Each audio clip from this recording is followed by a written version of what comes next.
that okay? It's fine. It's fine. It's fine. So it's No an problem. hour and a half. So what is the plan for the hour and a half? Because I know you asked us to talk for about 15 minutes. Is there a lot of room for questions? And I think it's fine. Well, usually, what we decided is 20 minutes. But if you want to go for 15 minutes, then we have a room for some Q&A session. So we'll go with the Q&A. Yeah. Okay, great. And I can share. We can share our slides, can we? Yes, definitely.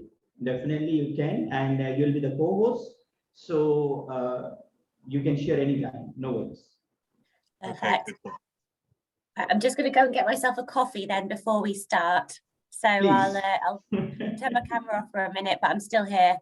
Yeah, sure. At any time, I'll probably do the same. I'll get something. Switch on, switch off your camera. It's all up to you. No problem. But when you are, you have your session, your speech, and then at that time, you may want to switch on your camera.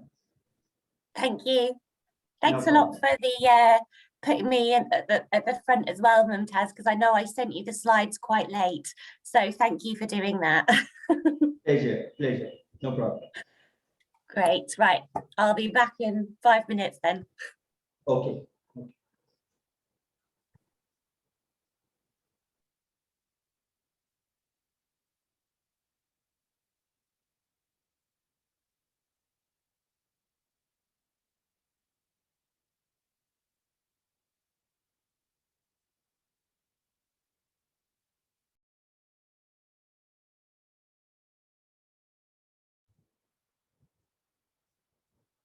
Hi, Professor Divine. How are you? Glad to see you. Bro, I think your mic is still muted. Could you please check your mic? I cannot hear you.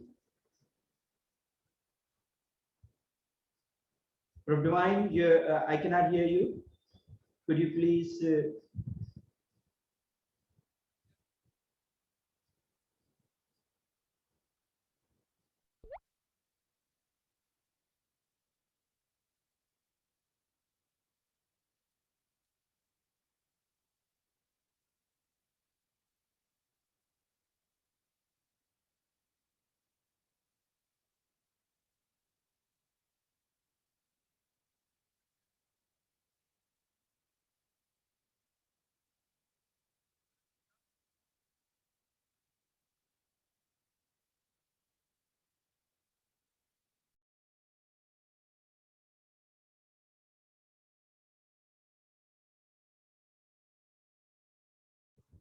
Prof, I think your mic is still off. So could you please check your mic?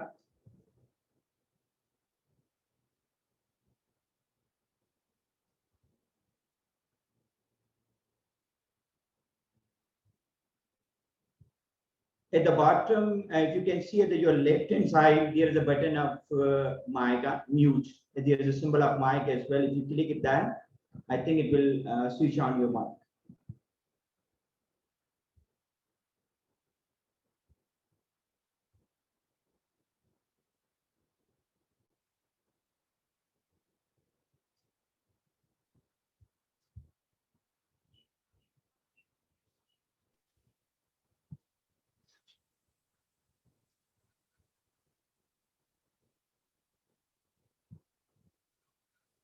How about others? They can hear Professor Divine.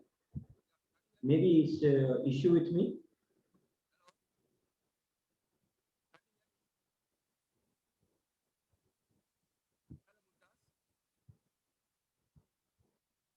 I can hear you, Divine, but very small. A little bit, but it's not great. So I think you can hear Divine. Yes, yeah, I can hear you. Can you hear me? Oh, now? it's perfect. Perfect, yeah. Okay, that's good. Good. And how are you? Good, thank you. Okay. And now our host has disappeared. Oh, yes. Yeah. So, what's the time in Australia? At the moment, it's 5 o'clock. Okay, all right. That's We've just been pushed back into lockdown just today. Oh, too bad, too bad. So we've got a 7-day lockdown now. So. Yeah. So how are things? Where are you based in Ghana? Or Yes, yeah, based in Ghana, in Kumasi. how are things in Ghana? Things are quite just waiting to see what will happen soon after the elections. You know, you want to see what the government has for us. But the coronavirus isn't too bad. Yeah, we have been lucky with that. It's not too bad. Okay. Yeah, it's not too bad, and it's just the issue about the vaccines, but we are trying to manage with it. Yeah. I don't know what the situation like is in Malaysia, but I guess it's not too good. Yeah. So I can see from the screen that I will now be the third speaker. Is that right? You're being swapped with me, so you're going second apparently. Okay, that's right. Yes, Professor Devine, finally I can hear you. So it's wonderful to have you. And within a moment, I think within the next 3 to 4 minutes, we are going to start our session. Okay. So And how many people are you expecting today? Sorry? How many guests are you expecting? I think it will be 50 plus. But again, it depends because there are concurrent sessions going on at the same time. We have few other workshops, but our plan is to make it as a video recording and then upload it on the website, the conference website. So later, after the conference, it will be visible to everybody. Everybody anytime can approach. So I think we'll consider crowd. If somebody is joining us, it's a blessing. If you don't have, then they can watch recording at any time. No problem. Yeah, that's all right. Okay. Yeah. And how are things in Malaysia now with coronavirus? Is it still quite bad, or are you getting better?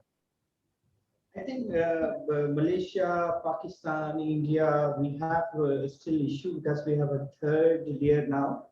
So, but of course, things are developing, vaccinations are going on. So somehow government is managing, and we are hoping soon all the population will be vaccinated, and so then it will be a much better position. Yeah. We've gone back into lockdown today.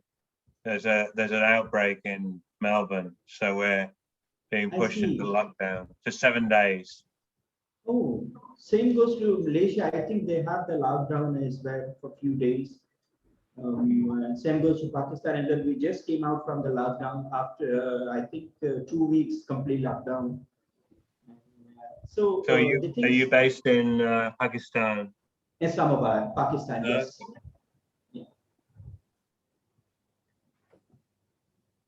So I think it's already 12 o'clock in Pakistan, 3 o'clock in Malaysia, and I think it's 7 o'clock in Ghana, right? Prof. Devine, it's 7 o'clock?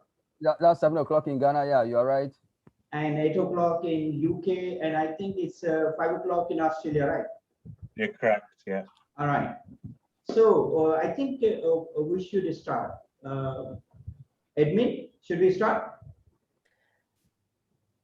All right. So I think this is the time. Mr. William and Edwin, if you are listening, then please make sure the recording is on so we can proceed. I think the recording is ready. Okay.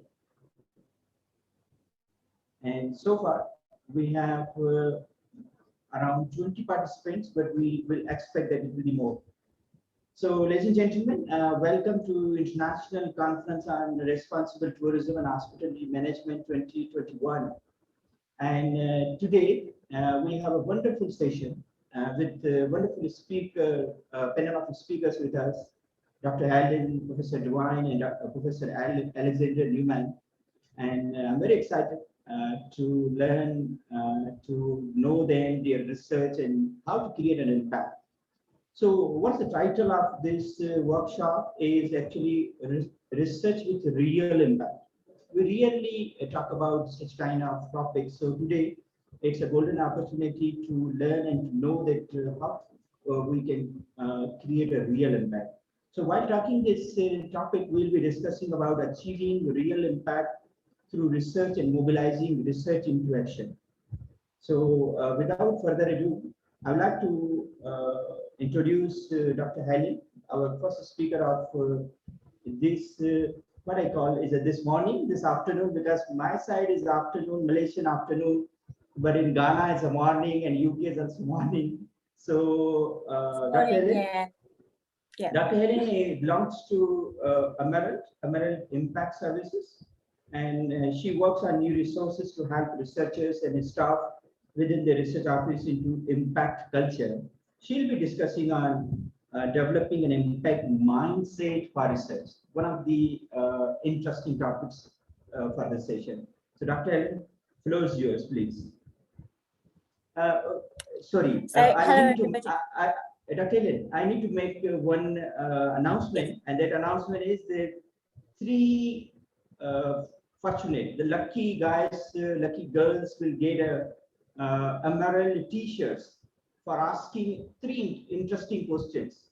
So if you want to win t-shirts, so you please keep asking keep asking your questions, but keep your questions concise, short, and relevant to the topic, so you can have the opportunity to win the Emerald t-shirts. I like it very much. So floor is yours, Dr. Helen, please. I should have worn mine today. So yes, hello everybody. I'm Helen Beddoe. I work at Emerald Publishing and I'm our Impact Services lead. Now let me just share my screen so that you can see my slides. Just get those queued up. Yep. And I'll just put it into presentation mode. Yes, it's a lady. I think that's down here.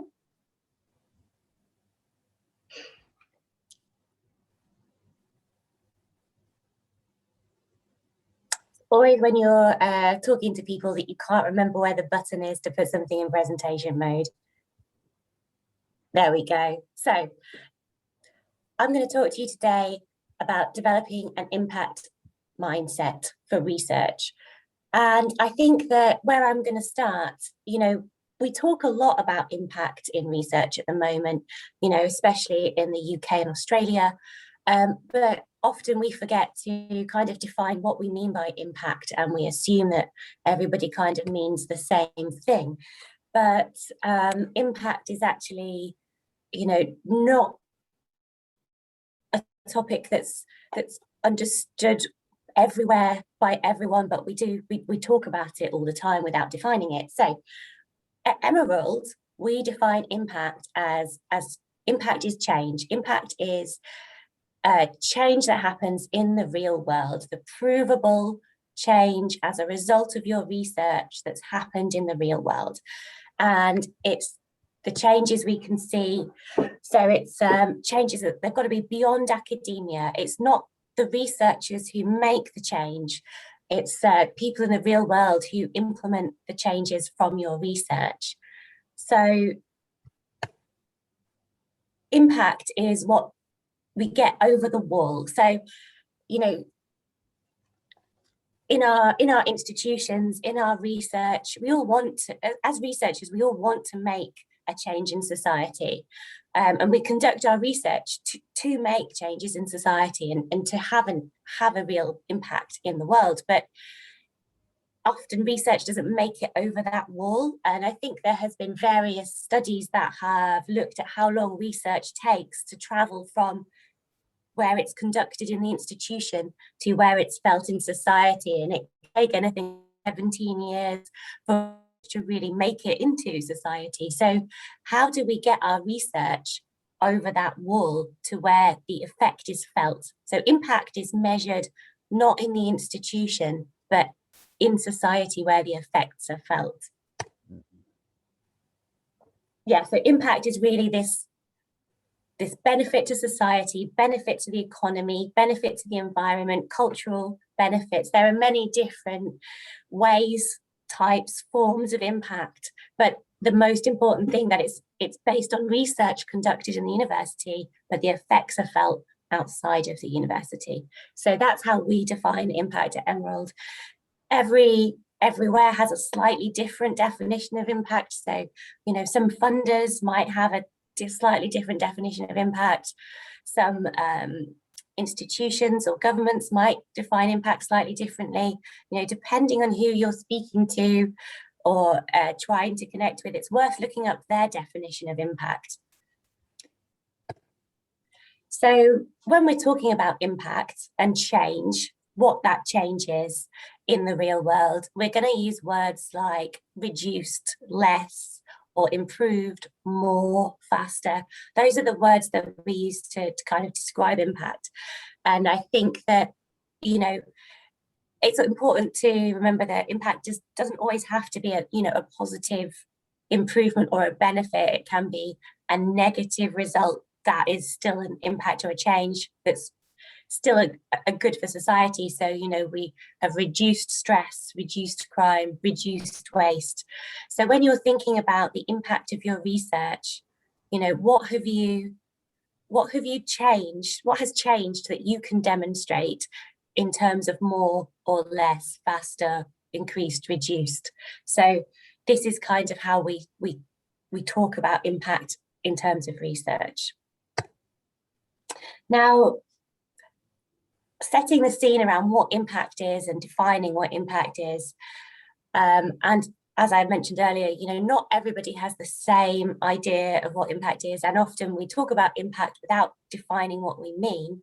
You know, this really shows that there's a need for impact literacy. So, you know, given the breadth of impact possibilities, you know, the different ways that you can create impact, it's important to have these kind of, as a researcher, to have these skills and have these questions in mind, and build your own impact literacy. So understanding impact is what we mean by impact literacy. And this means understanding basically 4 things. So what changes have happened, and how can they be demonstrated? You know, and for who have these changes happened? Which group of people have benefited from these changes? And how are you going to demonstrate that? So, you know, the ways that we can demonstrate impact are quite wide and varied.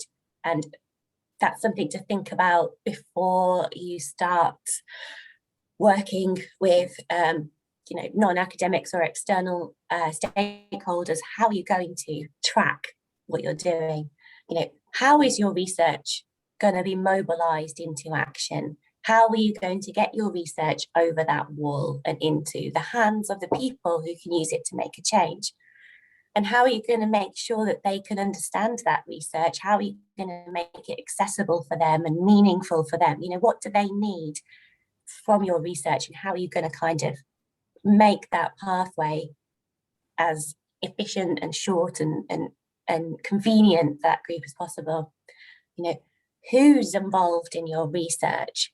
Who, like, we use the term stakeholder a lot, but what stakeholder basically, what we mean when we're saying stakeholder is anyone who might be impacted by or could have an impact on your research. So that's who are the groups who might be relevant to your research, and that can kind of include funders, but that can also include community groups, it can include businesses, it can include health services, it can include different groups within your institution. So who are all the people who might be relevant, and why might they want to be involved, and what skills do they bring? So sometimes we can think of research as this one-way kind of street that researchers will do the research and then we put it in the hands of the people who can make the change. But actually it's much more of a two-way exchange. You know, what skills can the people who might be involved in your research bring to your project? You know, that's an important thing to do as well. And lastly, you know, why are we pursuing impact? You know, what's the purpose, and what ethical considerations have you thought about? So, you know, I think it's always important to bear in mind, even though we want research to make a positive change, it is possible to have a harmful impact on people. And it's always worth keeping that in mind, you know, even if your intentions are good. So what are the ethical considerations at every stage of your research. So this basic understanding of the what, how, who, and why is what we call impact literacy. Impact literacy is the term that two researchers, Julie Bailey and David Phipps, have published on, and that's kind of their term, impact literacy. And ideally, impact literacy, as the researcher kind of builds their impact literacy, ideally that happens in an institution where there's a culture of impact. So ideally, your institution is set up or wants to be set up or is making moves to be set up to be a place that facilitates impact and supports the researchers. And this is like organizational impact literacy. And I'm not going to go through this whole figure here, but basically it comes down to the people, the processes and the structure that you have in place. And it's kind of about connecting across teams, about building competencies in the institution, about producing research, co-producing research with non-academic stakeholders. And something I haven't talked about enough yet actually is the need to involve the people who might benefit from your research, not necessarily academics, right from the start. Get them involved in the design, get them giving you feedback. Co-production is really key, and it maximizes the chance that your research will have an impact. And ideally, the institution will be committed to impact and to helping its researchers achieve impact. And hopefully the final C on here is clarity. So hopefully it'll have a clear mission, clear communication, and have people understanding their roles and understanding impact. So have impact literacy in the researcher, and hopefully they are working in an institution where there's a culture of impact. So what kind of skills should researchers develop that can help them build that impact literacy? And I think I've got some down here, but basically, this is skills around evaluating, so build your evaluation skills, build your partnership skills, working with others, especially non-academics. A lot of this comes down to effective communication. So, active listening, being able to listen, ask the right questions, those skills that are often overlooked but so important. You can start building those, building your networks, engaging with different people, building your kind of leadership skills around impact. And this doesn't mean that you have to be like a leader within your institution, but you can still influence those around you, by modeling and demonstrating how to work in a way that's most likely to lead to impact. So I'm going to dive into just one skill that I think that all researchers can kind of benefit from. And that's planning. So it's a myth that you can't plan for impact. And occasionally, sometimes when I talk about impact to external audiences, I haven't done this here, but feel free to add this to the chat. Do you plan for impact? How many people at the start of their research project sit down and think about how they're going to make sure that their research makes it over that wall into society and is likely to have an impact? So here's, obviously plans are going to change, new opportunities are going to arise. No research project is going to go how it has been planned, but outlining what you're going to do increases the chances that your research is going to be used meaningfully. And it's basically, the planning for impact is basically building yourself a map by which you can navigate impact. So this is part of something to include when you're planning a research project, and kind of comes down to 5 basic questions that you can map out. So what's going to change and for who? How will you know that that's going to change? How would you prove that that's going to change? How are you going to demonstrate it? How will you record it? How will you track that change? And then how will you communicate it? And that's the kind of the 5 questions. If you sit down and ask yourselves those at the beginning, you're much more likely to be doing research that really addresses the needs of people externally. And what kind of activities should you include in your planning? So getting a bit down into the detail. So the first kind of thing is around engaging with stakeholders. So if you sit down and map out who your stakeholders are, understand how and where you're going to find them, you know, and ask, what do they need? And a key question is, what do you think they need? What do they need? And are those two things the same? You know, and how will you speak their language? What terms do they use? And I always use an example where, you know, that why it's so important to define what you mean is, I'm probably pronouncing this wrong, but the Loughalven Bridge that was built across, it was built across a body of water with one end in Switzerland and one end in Germany. And the two groups, the two teams on either side had a different definition of the word sea level.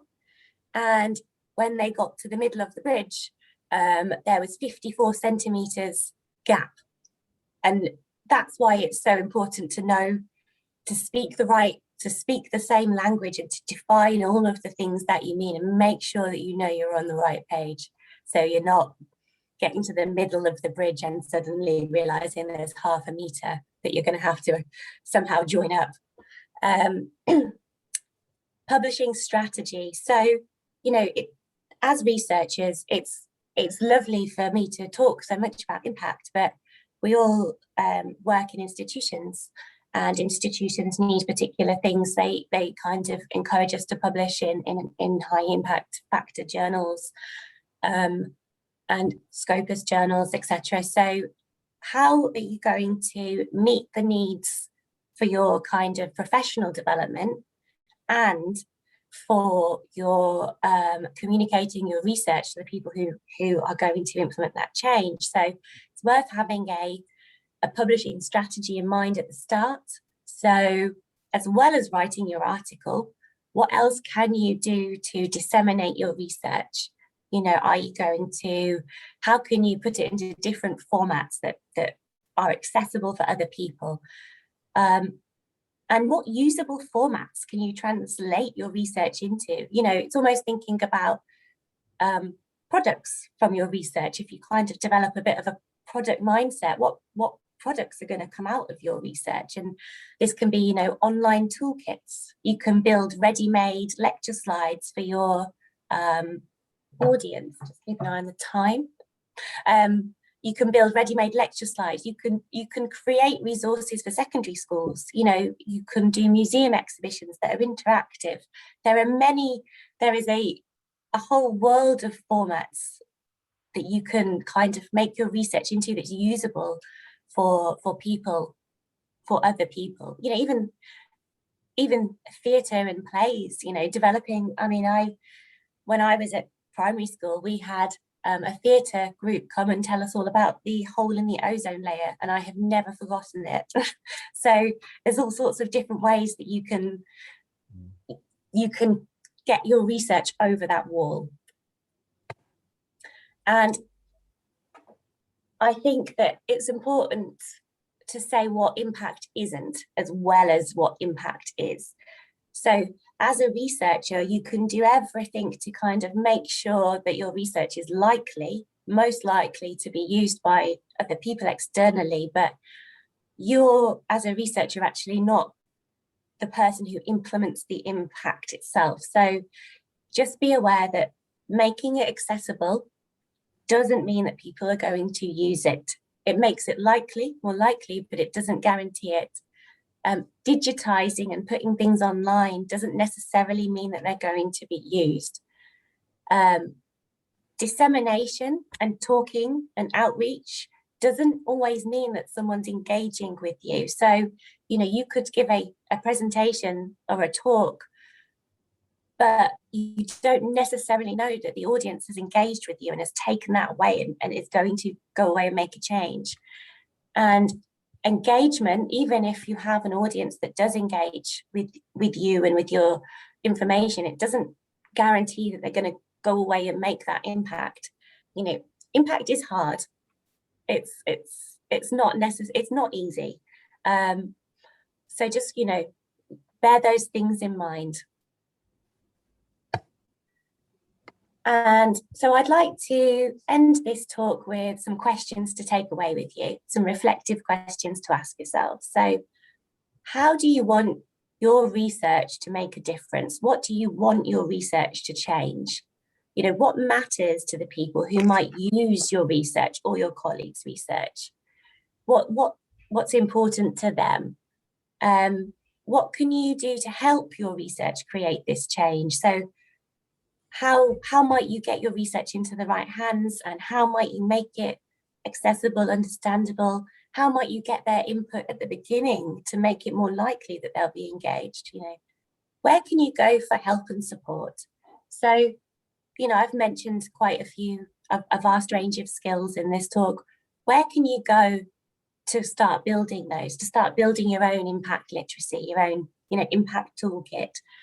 Where can you go for help and support in your institution or outside? And what do you need to do to build your impact literacy? So if you were going to work on one skill that you think is going to support your professional development around impact, what would that be? You know, if you're going to take away one thing, what would that be? So I'll leave those questions with you, and feel free to add your answers to the chat. And yes, thank you very much. For more information, here is our details, and my email address is on there as well. So thank you very much. Thank you, and I'll hand Dr. back Ellen. over to Mumtaz. Thank you, Dr. Ellen. It was a wonderful session, and thank you for sharing something very important for all of us.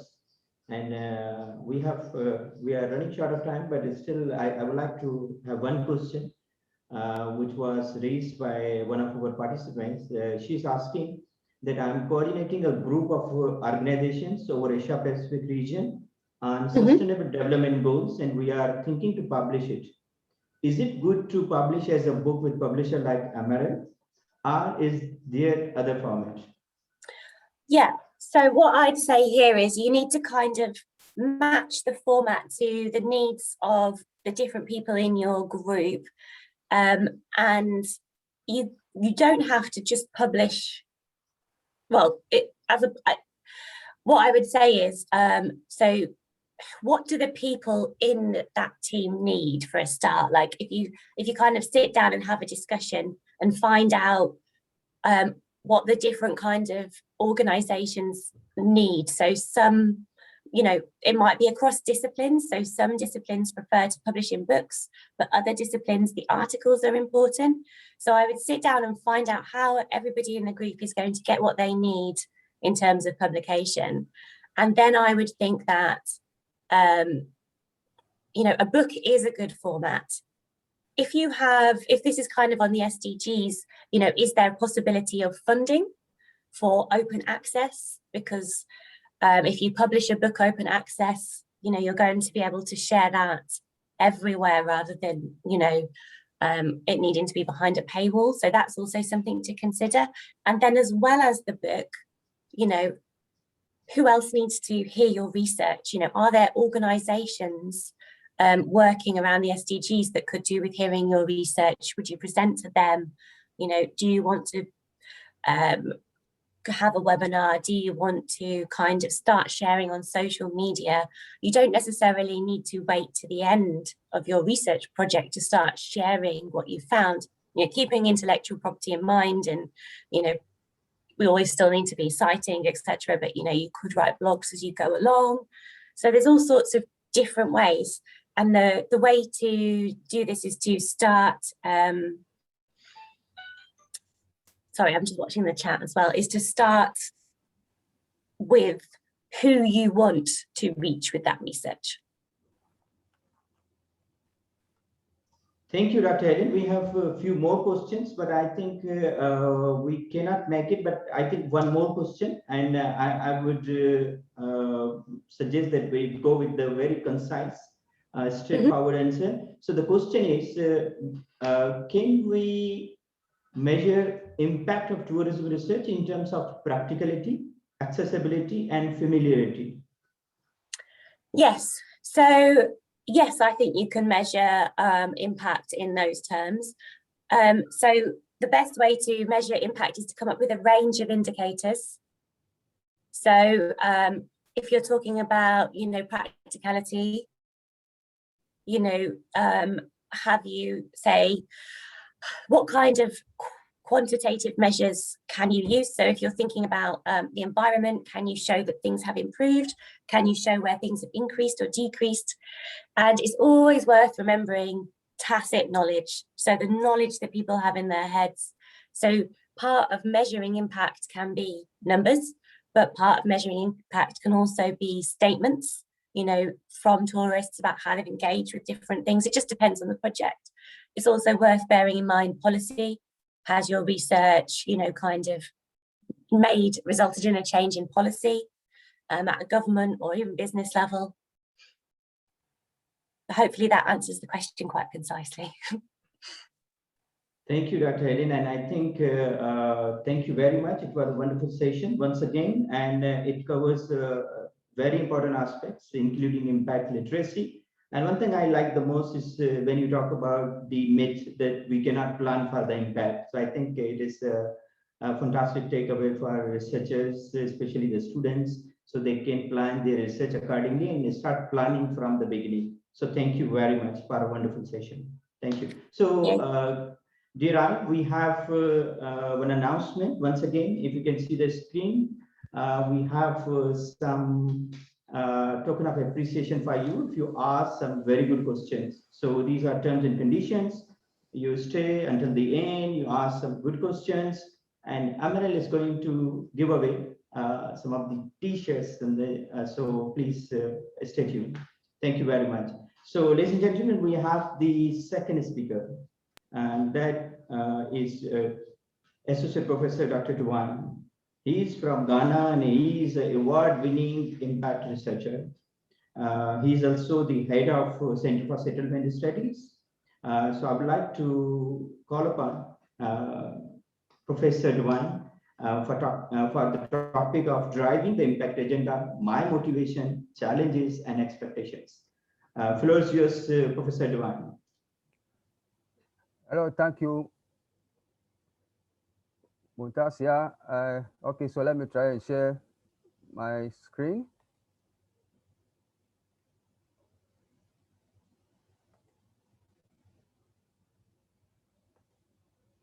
Yeah, hello. Hello, Muntas. Yes, Doctor, it's visible. Professor, we can see, please click on view show, slideshow. So, yes. Okay. Yes, great. Okay, so yeah, okay, so I'm good to go now. Yes, please. Yeah, okay, so thank you very much for the opportunity, and greetings to all of you wherever you are in the world, from Kumasi, Ghana. And as you can see on the screen, my topic is going to be on driving the impact agenda, my motivation, challenges, and expectations. And I think Helen has done a little bit of work for me now to make it easier for me. So this is the outline of how my presentation is going to be like. I'll quickly run through the impact agenda and then look at my motivation for the impact agenda. And then I'll introduce my research focus and how I drive the impact agenda, and then narrow down to challenges and expectations. And then we shall take this takeaway of to be in the media or not to be as an academic, and then some lessons for the tourism industry. And so the impact agenda, and I like the way Helen mentioned impact literacy. And so the impact agenda is anchored on 4 key points. That is showing commitment beyond academia, which I think Helen was trying to emphasize. There needs to be an innovative approach in terms of the research design. There's the need for collaborative research, and also focusing on the sustainable development goals. So these are the 4 key areas that drives the impact agenda. And so let's look at my motivation then in that respect. My motivation initially, I would say, perhaps comes from an inherent desire to see research findings getting to the community for a change, as Helen mentioned. But then this was actually influenced by proceedings of the African Urban Research Initiative on reframing knowledge co-production. You know, African Urban Research Initiative is an amalgamation of research centers in Africa. And at their maiden meeting in Addis Ababa, knowledge co-production was one of the key issues that came up for discussion. And reading further on later in the Academy of Management Journal, this issue of rigor and relevance, especially spearheaded by Cohen and Gulati, came to bear. And at that time, it was discussed that research was not getting to make a change in the society, and it was discussed in the realm of rigor and relevance. Then later on, firmed up by the relevance usefulness debate, which was spearheaded by Markidis. And so later on, Markidis came into the discussion and suggested that it was not really an issue about rigor and relevance, but it was an issue of relevance and usefulness. And so what is happening here is that as an academic, you can make any argument that a research is relevant, but the fact that the research is relevant does not mean that you have put it to usefulness. And so this idea or keyword of usefulness has actually been my motivation in terms of trying to drive the impact agenda, that is to make research useful to the society. And so at this point, I will now want to narrow down to my own research, which won me the award, and a little bit of the background. I focus on housing and community-based flood risk management in Ghana. And then currently in Ghana, housing is not seen as a welfare issue. You have half of the urban population living in slums, and many more people sleeping rough, congestion and poorly planned settlements, and also issues of half of the urban settlements in major cities are at risk to perennial floodings. And so in driving this agenda, and if you look at the impact agenda, SDGs are mentioned. And so I drove this agenda looking at the 3 main SDGs. SDG 3, which is for good health and well-being. 6, which is clean water and sanitation. And then 11, looking at sustainable cities and communities. And here, the idea is to use housing to drive that sustainable cities agenda. So what did I do? Based on the earlier knowledge of co-production of knowledge that I had from the RE conference, that was an agenda that came into the research design. So collaborative research and co-production of knowledge featured strongly in the research approach, and I'm happy that Helen made that point in her presentation. Thereafter, as an academic, as we are enjoying to publish in top journals, they were published in journals, conference books, and book chapters as expected. But then I went further ahead to convert them to media-friendly language, and later circulated them on social media. And thereafter, I availed myself for follow-up media engagements and interview within the media sector. And so, as you can see, the issue of innovation came in, trying to convert the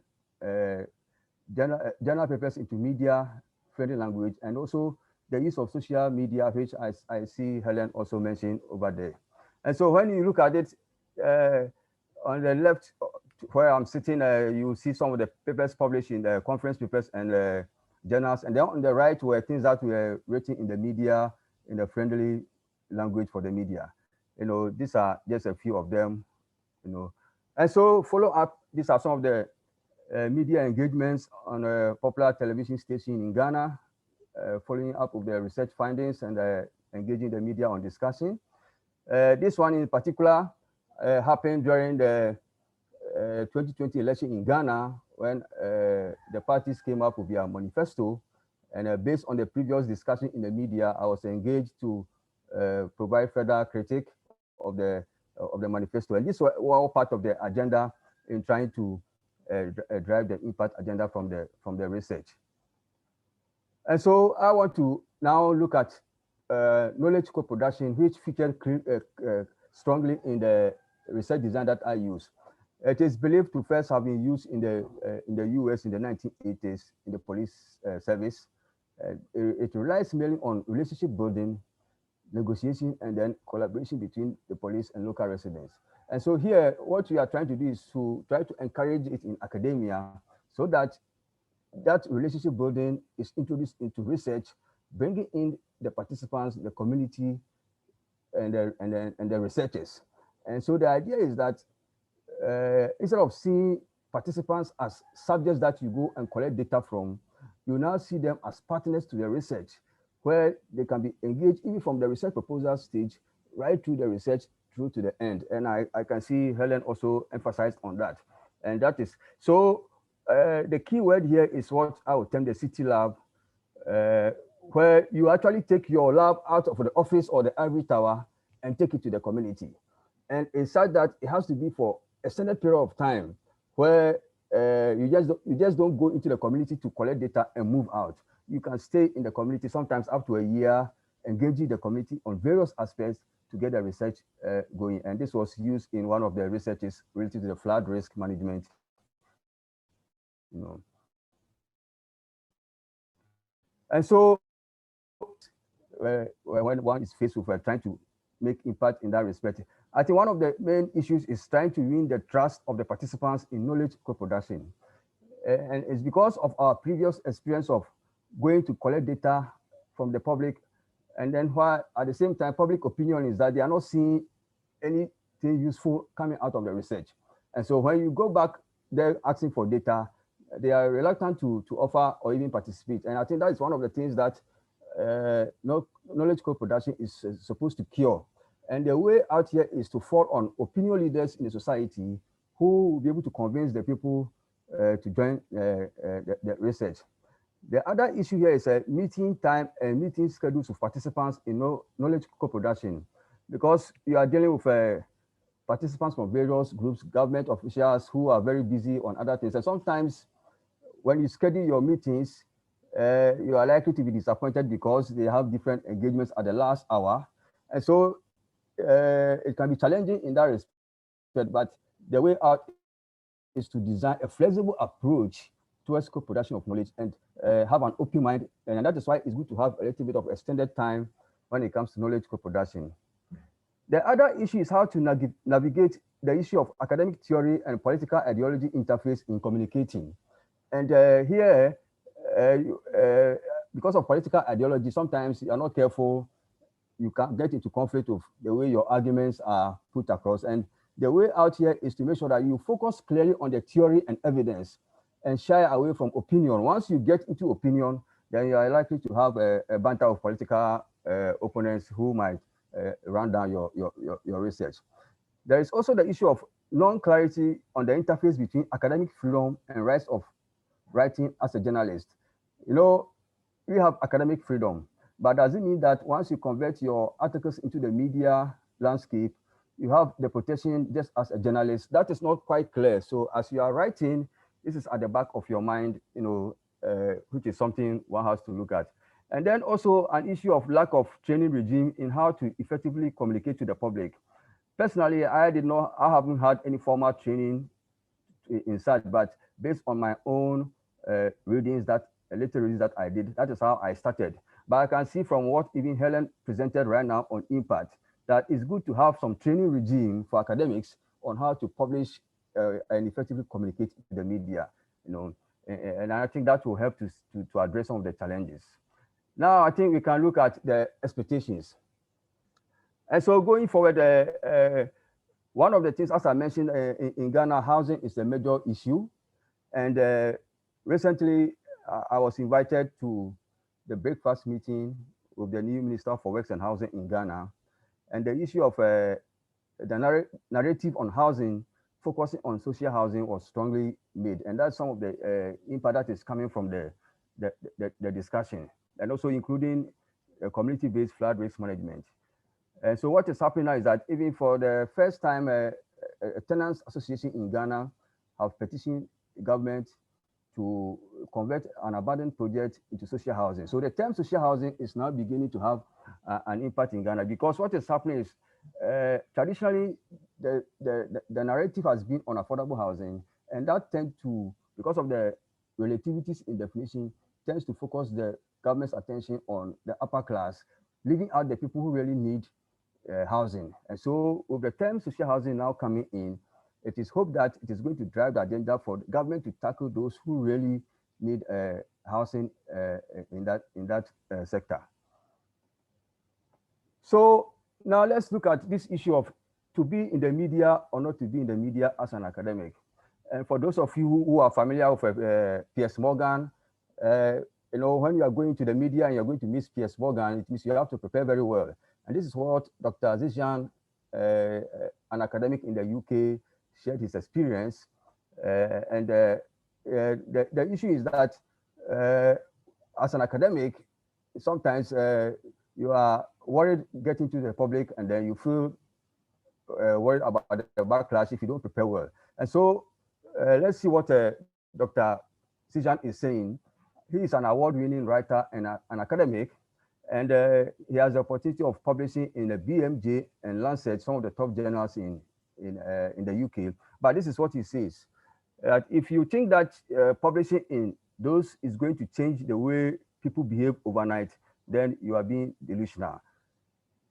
So what it means is that as an academic, you can publish in all the top journals, but if you don't devise your way of getting your information to the public domain, then as Helen pointed out there, that it can take 17 years, as she's suggesting now. That means that your findings are not going to get to the ground. And so Susan is saying you need to know how to communicate those messages to the politicians and to the media. And so the issue here now is, as an academic, I see that there's no way you can shy away for the media, but what we need to do is to have the training to be able to engage the media in that respect. And so I will now narrow down to the tourism industry and see how the lessons that I have learned can be impacted in that direction. Generally, from the literature that I read, apart from medicine and perhaps education, most disciplines, including tourism, are not doing much in terms of driving the impact agenda. And the examples cited by Duxbury et al. Suggest that in tourism, the impact is driven mainly from consultancy, for commercial added value, and also knowledge transfer through graduates. These are the two key ways that knowledge is imparted. And I think it's common for many disciplines around the world, and that is why the impact agenda, as has been defined by Helen, is very important to get to the society. And so my lessons for the tourism industry is that there's the need to pay attention to the 7 SDGs, although the tourism industry, the 8, 12, and 14 are specifically mentioned. There is a need to have a dedicated approach for creating space for knowledge exchange beyond academia, and then creating an environment where practitioners and community members can take the role of co-researchers. And then one technique that I came across, which can be useful for the tourism industry and many other industries, is what we call the creative tourism research and practice, which I want to share in concluding my presentation. And this it can be found from Duxbury et al. 2021. And so this is an example where you have research centers, researchers and participants and participants of organizations went on a guided tour. I think in the literature, there were 5 research centers, about 30 researchers and about 40 participants. That's in the original document. And if you look at the action plans, as part of the collaborative research or creative tourism research, the actions featured conferences, public presentations, workshops, summer schools, and that led to some creative activities. So what we are saying here is that once researchers and academicians are collaborating, they can be taken to this series of workshops in helping to realize the outcome. And then the outputs are in publications, creating apps for creative experience, documentary, and partnership. And this is where I find it very interesting, because one major problem with co-production of knowledge is how do you get the participants and the community together as co-authors for your publication, and that is some dicey issue which is still being discussed. And so I think the app for creative experience and documentary is something that the people from the community can take part in, so that they realize that they are also part of the presentation, And so in ending, what I want to say is that research must be made useful. If it is not made useful, then there is no point in undertaking research, although one can argue that it is relevant. There is the need to collaborate with the public and the media, and we cannot take away the media. And so I'm suggesting that the way forward is for us to build trust for academic research, to move towards what I will call the community research practice solutions, where we begin to move the research lab from the ivory tower and take it straight into the community, so that the findings can be imparted directly to the community for research findings to be useful to the society. And so on this note, I would like to thank you all for listening. I have some references to share for useful reading, and then I think it will be helpful to all of us. Thank you very much. Thank you so much, Prof. Divine. It's a wonderful session, and we learned a lot from your session on your motivation, challenges, and expectations. There are a few questions, and I seek your assistance on that, responding to these questions. Yeah. And actually the students, they are asking about that there is a COVID and we cannot go out. So what should we do in order to come up with some impactful research? Since there are several limitations we cannot go out. So what's your opinion on this? Yeah, that's an interesting and very and very tough one, because one would have wished that the COVID will go away, so that we can have the excitement of engaging the community. But I think social media is now becoming the way forward, that I think one can engage the community in various ways. So I think our students, they need to read widely, because now there are many tools in terms of social media that is coming up for research. And so I think that's the area that I can encourage them to make sure that they can make use of social media, and that will help them to get to a wider audience and have the same impact as having in the community. For instance, this Zoom meeting that we are having can also be organized in a research form in the same way to get the data, yeah, and engage the public, yeah. I think since we are running short of time, so a few more questions maybe at the end of the session, if we have enough time. So we move to our third speaker. I would like to thank Prof. Divine for sharing his knowledge and wisdom with us, and we learned a lot from you. And especially you told us about the creative tourism research and practice. That is a fantastic suggestion, and we are going to follow it. And it is a golden opportunity for those who are attending this session. They can utilize these resources while planning for impactful research. So thank you so much, Prof. Divine. Thank you. And so we move to our third speaker, and is none other than Professor Alexander Newman. Thank you, Prof, for joining us this evening. Especially Australia got evening at the moment. So Professor Alex Newman is a professor of management and head of the Department of Management at Deakin University, Australia. And in 2019, he launched the Center for Refugee Employment, Advocacy, Training and Education with the remit of supporting people from a refugee background to assess work and employment. He has published widely in the areas of leadership, entrepreneurship, human resource management, and organizational psychology. Today, Professor Alex will be talking about achieving real impact through research and mobilizing research into action, the Deakin Center for Refugee Employment, Advocacy, Training and Education. Prof, floor is yours, and we are very excited to learn from you. Thank you very much. Well, thank you, Mumtaz, and the organisers today for inviting me here. I really appreciate it. Although I'm not a tourism researcher, I do work in a business school where many tourism departments are located. So I do have a bit of background knowledge about tourism. We don't actually teach tourism at Deakin. There are a number of universities in Australia that do tourism quite well, but I have published in a tourism journal. I've published in tourism management before. So I do know a little bit about your subject. Today, I'm going to be talking about my research centre. We won the Emerald Award for the Interdisciplinary Research Award this year in the Real Impact Awards that Emerald have launched to showcase impactful research. Feel free to share your videos, guys. I see Franklin has shared his. Anybody else wants to share theirs? It's quite nice to see your faces whilst we're talking. Let me give you a bit of background about my research centre. It's called Deakin Create, the Centre for Refugee Employment, Advocacy, Training and Education, a very creative name. We launched this centre in 2019 to help people from a refugee background in Australia gain access to employment and education. So from the research we've been doing, we found a very serious problem. People arriving in Australia unable to translate their careers in their home country to new careers in their host country.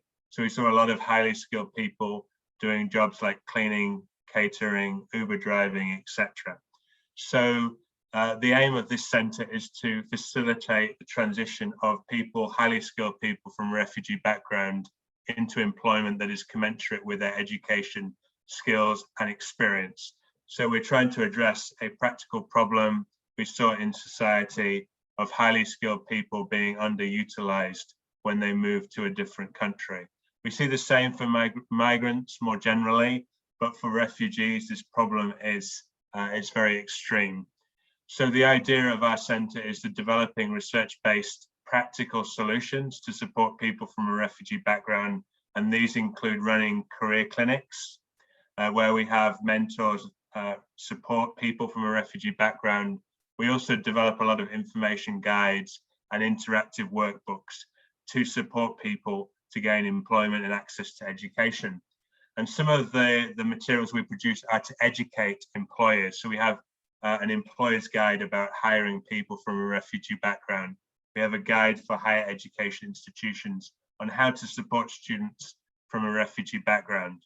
Our research is very much based in Australia, but we're looking to take it global in the next few years through working with the UNHCR, etc., and develop education solutions for people in other countries as well. The flagship program that we offer in the centre is our career clinics. This is funded by a philanthropic grant. Last year, we had 114 people complete our career clinics, and around 60% of them found work during COVID. We had a lockdown last year that lasted, I think, the longest lockdown in record in any country. I can't remember how many days, but I think it was about 180 days. And people found work during the lockdown. So we were very, very, happy with the impact that we've had.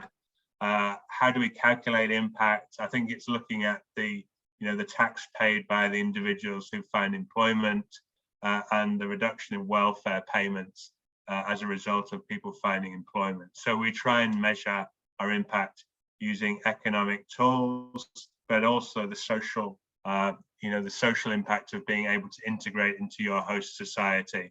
But that again is quite difficult to measure. So as Helen pointed out, measuring impact is very, very difficult. How do you measure it financially? It can be quite challenging, but we're trying to find ways to do that. So we do a lot of very applied research where we're assisting people to find employment and gain access to education. We run a scholarship program as well for people from a refugee background to access our university and study with us. We do a lot also in the academic sphere. My centre, we've organised, I believe, it's about 4 special issues on the topic of refugee employment, careers, etc. So we have a special issue in international migration, the Journal of Vocational Behaviour, Business and Society, and the 4th one is the Journal of International Management. So we're looking at different subdisciplines of management and focusing on issues of refugee employment and access to education. And we've also published quite widely in this area. So as I pointed out, we obtained the Emerald Real Impact Award for the interdisciplinary research category. We also received an Australian Financial Review Award for equity and opportunity. And we've got an AACSB award for a business school award for innovations that inspire for the social impact of our work. We try and map our work onto the SDGs, as Divine pointed out. We see that as very, very important, aligning all our research activity in our business school to addressing different sustainable development goals. In the business school, we also have a Centre for SME development that really focuses on different SDGs, and we've aligned our key research themes to different SDGs. So all we do in our business school is aligned to addressing those SDGs. And we're very, very proud of the impact we have on the lives of people from a refugee background. What is innovative about our work? I think when you're developing research ideas and centers, it's very, very important to do something that's innovative. Don't just copy your neighbor. I know there are 100 centers that focus on a specific issue, but try and be innovative, try and do something that other people are not doing. So in our research center, we see ourselves as being the first that really integrates the topic of refugee education and employment together. So we have researchers who come from an education school, researchers from the business school. We also have researchers from organizational psychology and social work involved in our center. So we are an interdisciplinary research center that is actually sitting within a business school, but has researchers from across the university working together. We have a very innovative model of delivering our programs. At the beginning of COVID, we were going to deliver our programs face-to-face. Within a week, we moved our career clinics to a virtual mode, and it's very, very effective. It's cheap to deliver. We can have mentors coming in from across the country and even across the globe to assist our participants with career support. So we've decided, I think COVID was great for us. It allowed us to innovate our business model and make it scalable in terms of cost and, engaging participants. People from a refugee background no longer had to pay for traveling to a particular physical location. And our mentors were also able to beam in from their workplaces. So it was a very, very effective model. We use a very innovative mentor model where our mentors guide participants through a series of activities to prepare them to access work and to search for work. And we utilize our alumni network at the university to source mentors. So the connect between different stakeholders in the university, alumni, staff, and then students, etc., to support. We also rely on research assistants from a refugee background who are studying at our university and other universities in our area to support our work and make sure that the lived experiences of people from a refugee background are designed into our materials. Their views are very, very important. Increasingly, we're also relying on the support of the corporate sector to develop material, also to provide internship opportunities for our participants in our career clinics. So that engagement with the corporate sector is very, very important. We also work very closely with refugee sector partners, those NGOs and social enterprises that support refugees. We need their support to locate and source participants for our clinics. So we try to work with a wide range of stakeholders, be that corporate, be it non-profit sector, be it government where they are willing to help, and be that our alumni networks at the university.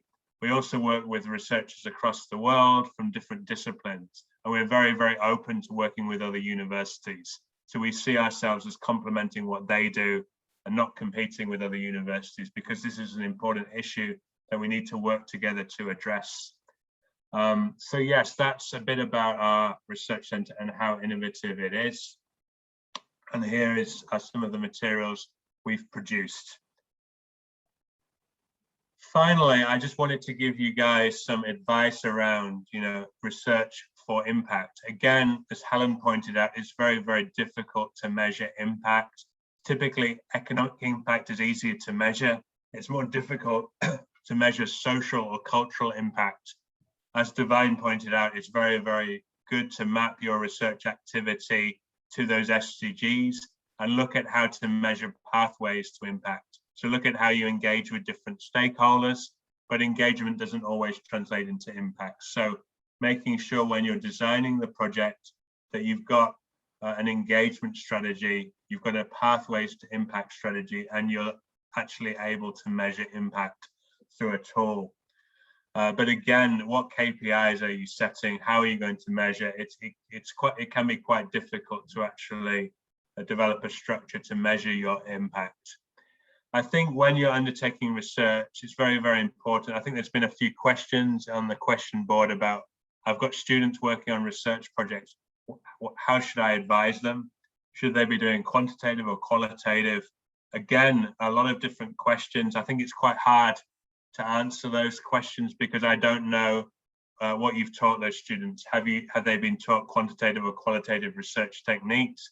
How long do they have to do their research? What access do they have to data, etc.?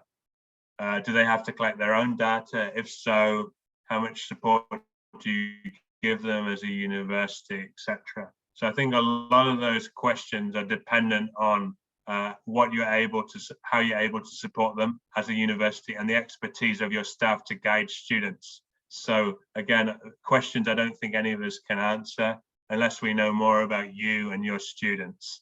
But I do think when you're designing research, it's very, very important to go out into society. If you're in a tourism school, go and talk to the tourism sector that's suffering as a result of COVID. Go and ask them about what their needs are, how you can support them. So go and look at the problems facing the society or the different stakeholders that you're engaging with. It's very, very important to really engage with stakeholders closely. So we saw a problem, we saw a limitation that NGOs supporting refugees did not have the capacity to deliver this kind of training themselves. So we're able to do it as we're situated in a university where we have researchers that are very, very focused on careers and that know, how to develop a program for this specific cohort. So go and talk to stakeholders. I think it's important to have a practical focus, but at the same time, it's important to publish in those journals, as that's an expectation of your university. It's also important to bring money in to fund your research.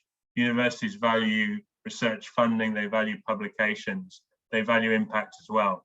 So trying to kill 3 birds with 1 stone can be quite difficult at times. So you probably need to go and set aside some research that's going to have more of an academic impact, some research that's going to have more of practical impact, but design it so you're able to bring in money to fund that research. So we develop research projects for funding councils, but also projects that philanthropists will fund and bring that in as research and then push it out as research that has impact on people's lives through programs, through materials, etc. It's important to engage beneficiaries in the design of interventions. Without our research assistants from a refugee background, I don't think our materials would be as good as they are. So it's important to ensure that people with lived experiences are involved in the design.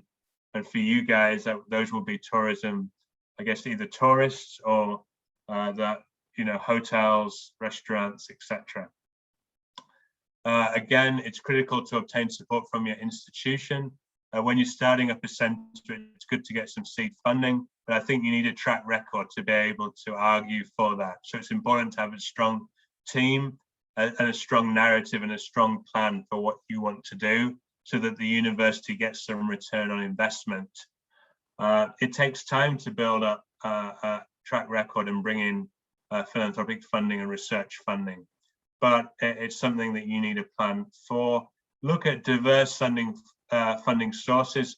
Also think about the corporate sector.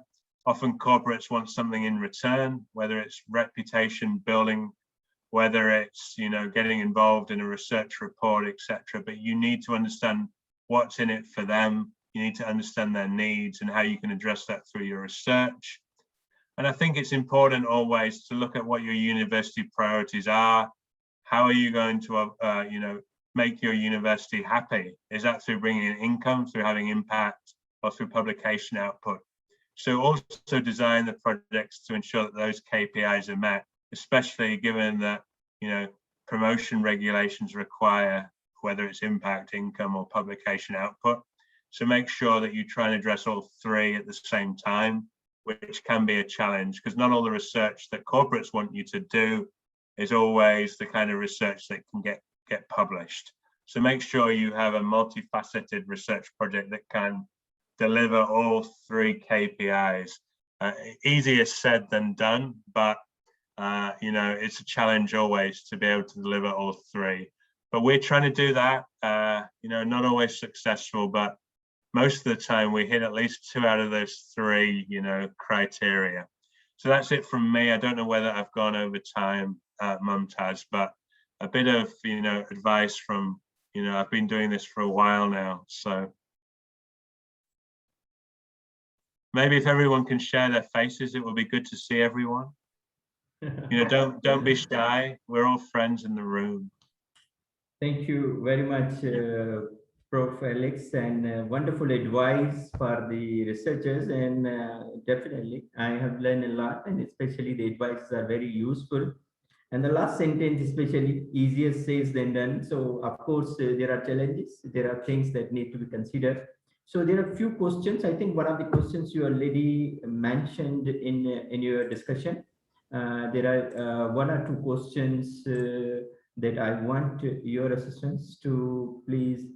One of the participants is saying that high impact research pertains to real life problems in the society. Is this correct? If so, the need for the collaboration is very important. Can you provide us tips to build collaborative research with specific stakeholders, government and community? Any specific 1 or 2 tips in order to have good collaboration? Yeah, I guess it's important to build those relationships with stakeholders. So having a workshop in which you invite the stakeholders, those kind of face-to-face issues where you engage. If you've got a center, having an advisory board where you get leading, whether it's people from the NGO sector. Again, it depends on what you're looking at. So I think as a university, it's good to have a good industry advisory board that can feed in suggestions for your research. I think it's good to have regular meetings and workshops with people in industry and, you know, different stakeholder groups.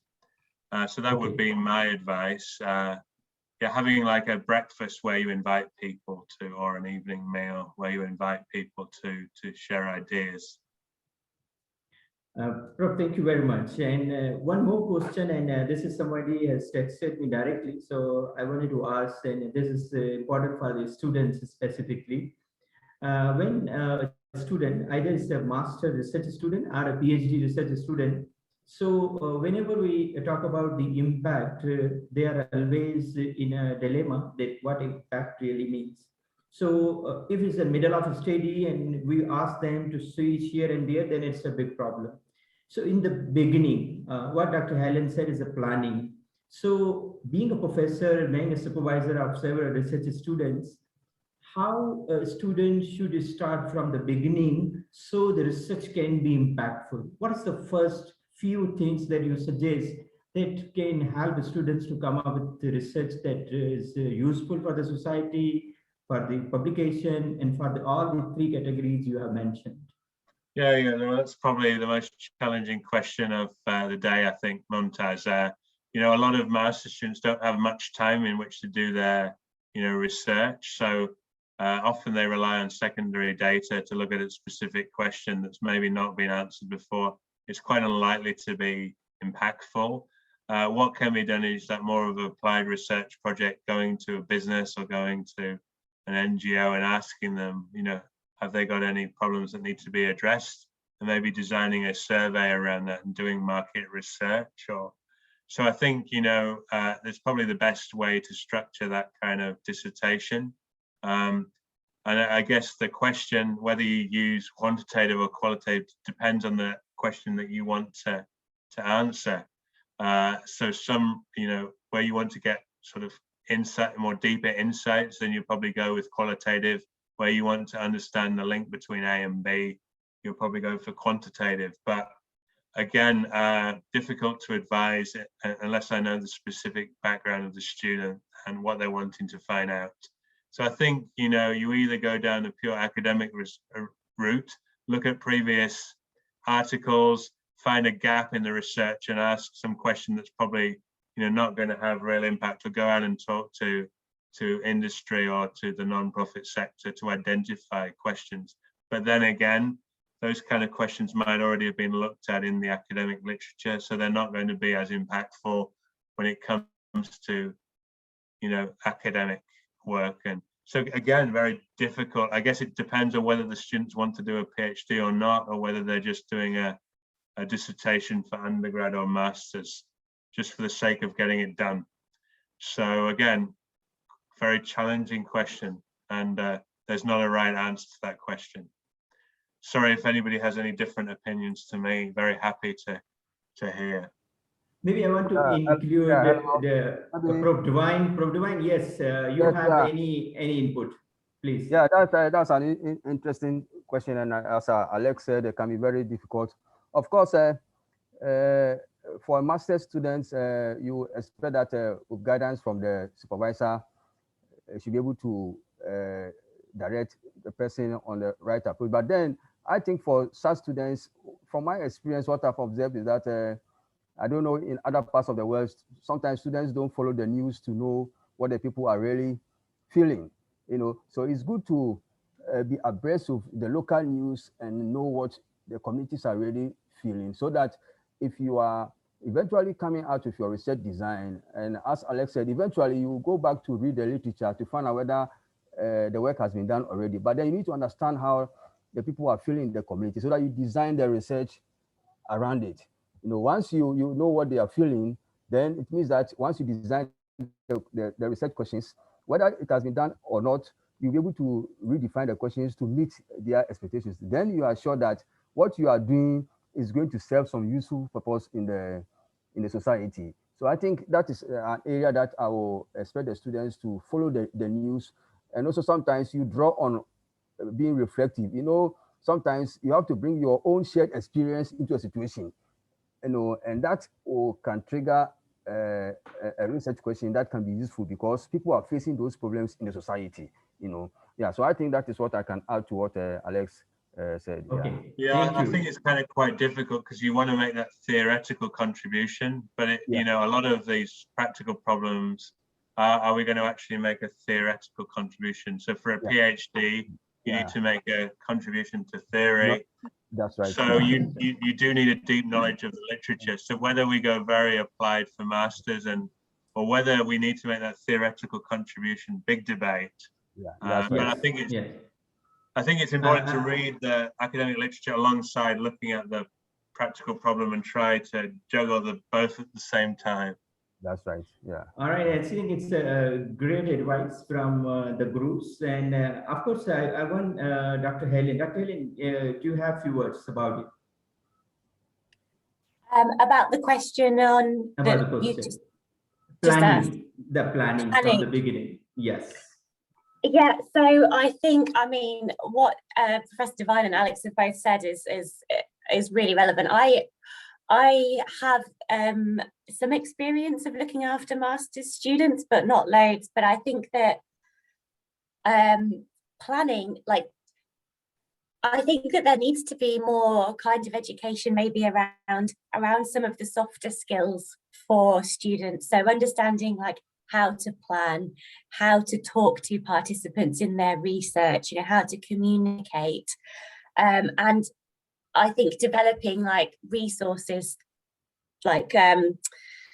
tools and resources for your students to kind of do that planning and structure that planning and think about it is a good way. I mean, it's that balance between how do you build the skills in your students to think for themselves and to do critical analysis, and how do you kind of help them, because they've only got a certain amount of time and a certain amount of knowledge already existing, to go ahead and do that. I think it's also important to talk to your students about the ethical considerations in their research before they go and do it, and help them understand that they have an impact on those communities just by getting involved and speaking and starting a conversation. You are potentially impacting that community. So, yeah, that's what I would add.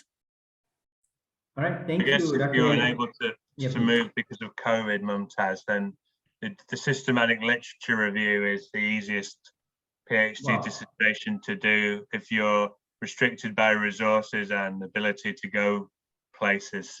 And a lot of universities use that as a good backup in case the student doesn't have the time or resources. I'd also say that social media is maybe a good place to do some student projects because there's so much data on there, and there's also been some quite some innovations around, I guess, digital tourism, visiting museums online, visiting places online that could be interesting to do some research around. You know, if you great advice, I guess.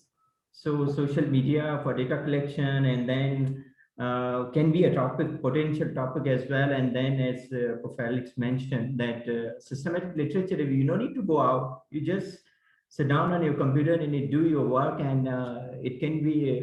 And then the most important thing of systematic literature review is the citations at the end. If you want to create a research impact, then of course citations are there. So wonderful suggestions. And the last question, I think last question of this session is how to collaborate with you. So I start from Prof. Alex Newman. Previously the question was very general.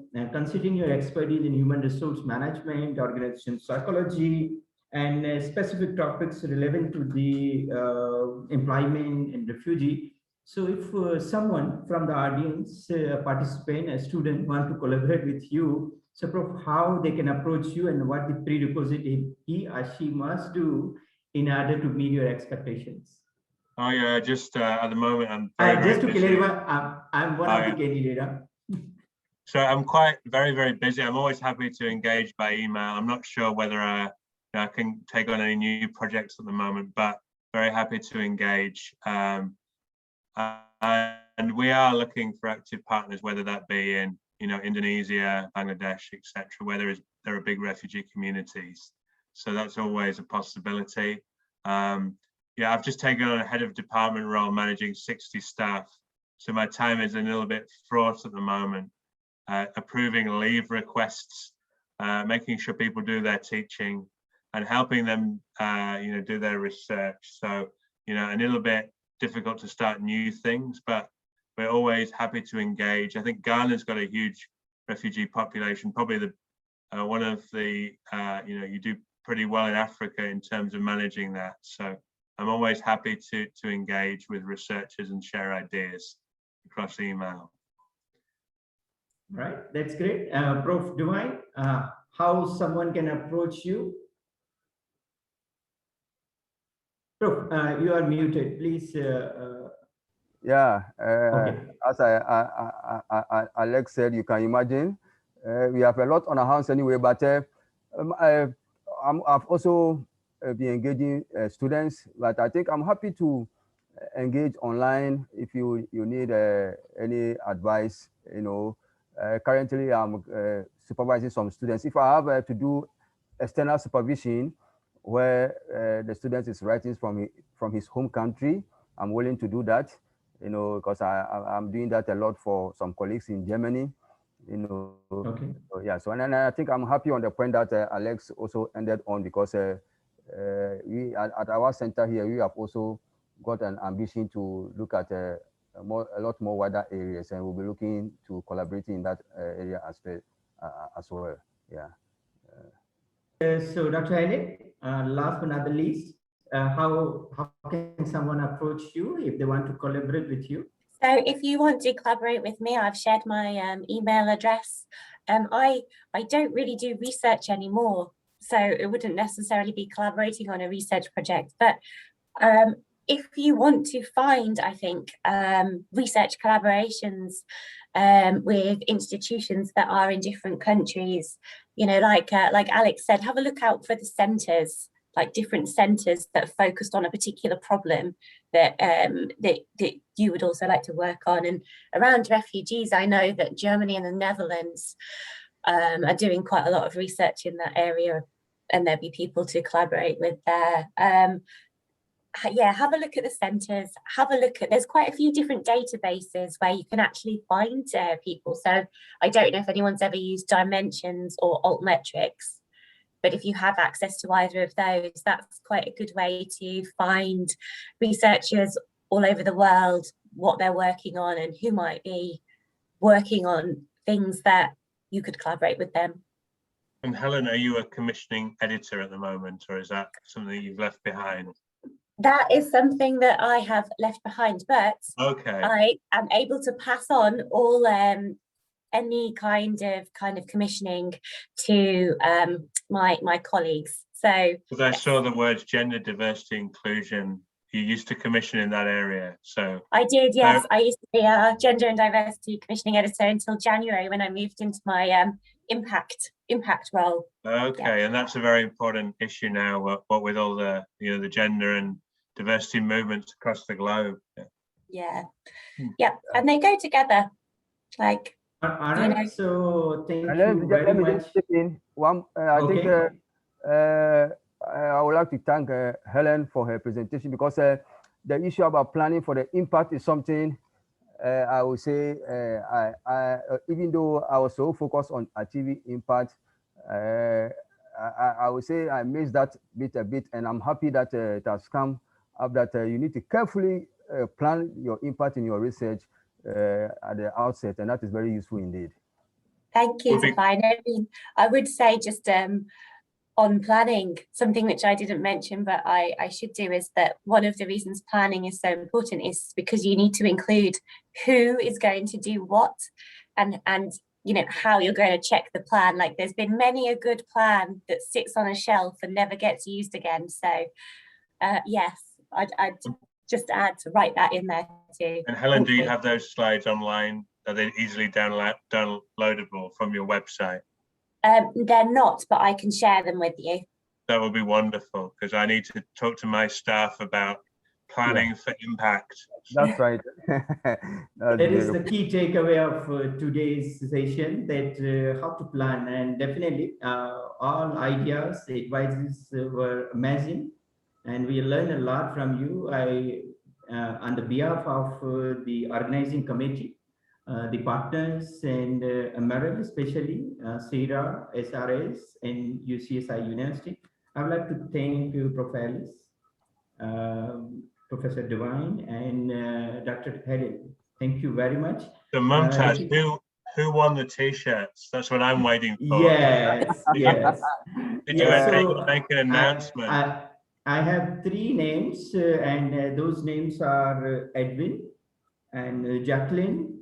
And third one, I couldn't decide, but realized that this could be a very good question that comes from Merle Rose. It's talking about is developing virtual tourism can have impact on our present situation.